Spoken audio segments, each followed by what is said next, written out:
Jerash as a city made its first debut in the pre-classical period of the first millennium BC, when it became home to Semitic inhabitants who named their village Garshu. The city became known as the Antioch on the Chrysaorus, or the Antioch on the Golden River, during the Seleucids' time in the 2nd century BC. Later on, the Romans adopted the Semitic name but changed it to Gerasa.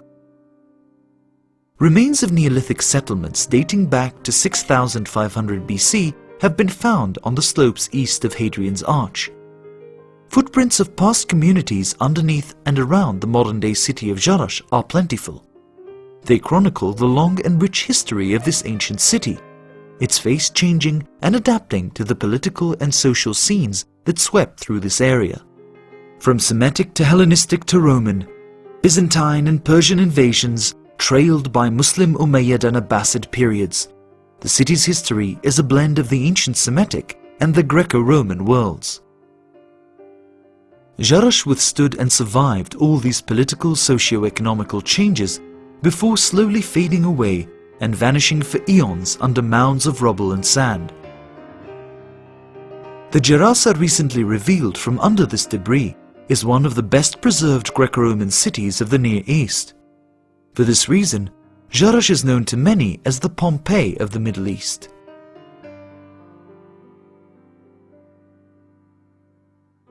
The city was captured by Alexander Jannaeus, the Hasmonean high priest, in 103 BC, and remained in Jewish hands until 63 BC and the arrival of the Roman general Pompey.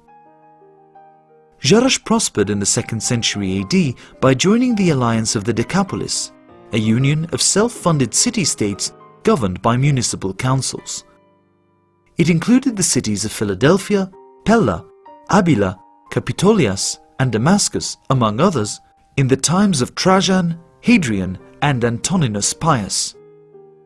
With this strong alliance and the perks of its proximity to the Roman trade road, known as Via Nova Traiana, Jerash enjoyed its golden era.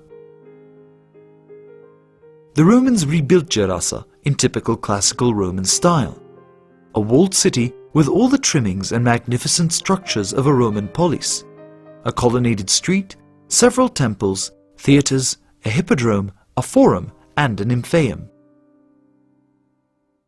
The eastern part of the city, across the river, remained residential, while the western side was home to most of the public buildings. A short distance north of the city, the Romans created a water-themed sanctuary called the Beryctein, dated to the time of the Emperor Geta, 209 to 211 AD.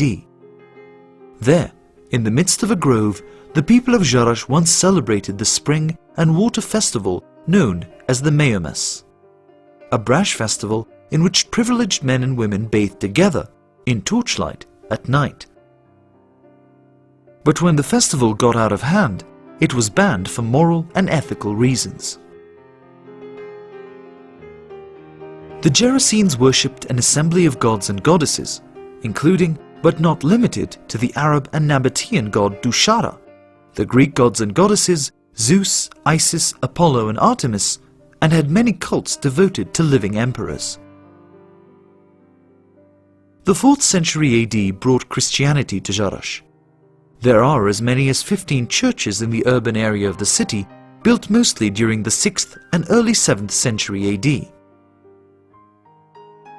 Jerash's decline was linked to the decline of the Decapolis and its trade power in the 3rd century AD, when it was resigned to be a provincial city with very little of its past glory.